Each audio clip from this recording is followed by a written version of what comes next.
I had a man living in my apartment for a week and I had no idea. I, 22F, grew up in a small, reserved community in Lake George, New York. I lived with 3 siblings and my parents. Me being from New York State, I never visited the city much. I went maybe twice as a kid but never remembered much of my visits. When I graduated high school, me and my best friend whom I'm now living with, thought it would be fun to take a small road trip down to NYC. It was just the 2 of us. We stayed for a weekend and had an amazing time. It seemed more magical going to the city this time around than it did years ago. I absolutely fell in love with the city life and wanted more than anything to live there. I work real estate. It's not something I wanted to do or ever thought I would do for a career, but me being 18 and money hungry thought that I should just go for it and take the 77-hour classes. I ended up getting my real estate license at 19 and I make great money off of doing it. After saving up, I decided to move to NYC. It was the best decision I could have possibly made. I was pursuing my real estate career down there and was renting out and selling properties like crazy. I lived alone, while my family and best friend were still in upstate. It didn't take long before I adapted to living alone. I've always been independent.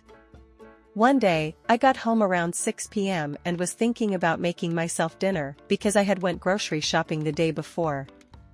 When I went to get all my groceries out to cook, I noticed some things were missing. I didn't think much of it as I blamed myself for probably forgetting something or using it already without realizing. I shrugged it off and made a dinner with the things I had, as I didn't feel like going back to the store that night. While I was winding down for bed, I heard noises coming from inside the walls.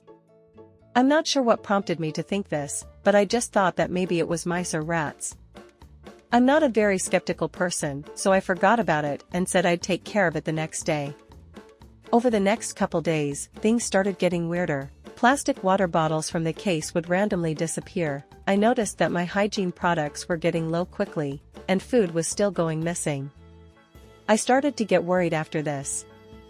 I wanted to set up cameras in my apartment to maybe catch what the problem was, but part of me didn't want to know.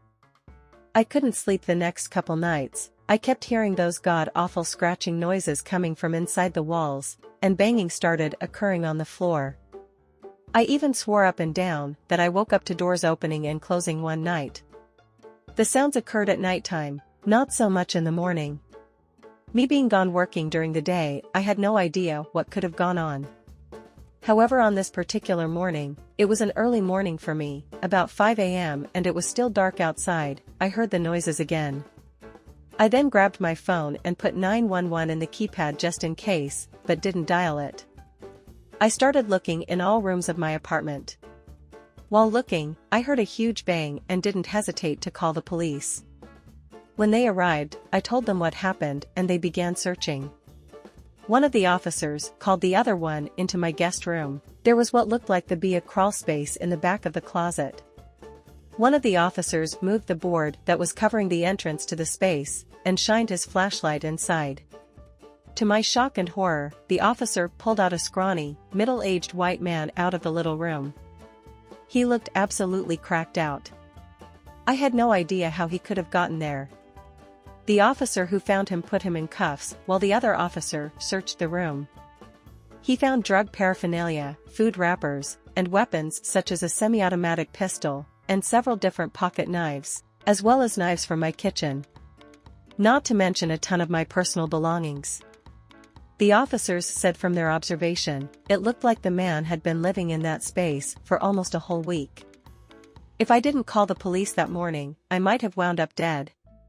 And from that day on, I moved and promised myself I would never live alone again, with an unwanted guest at least.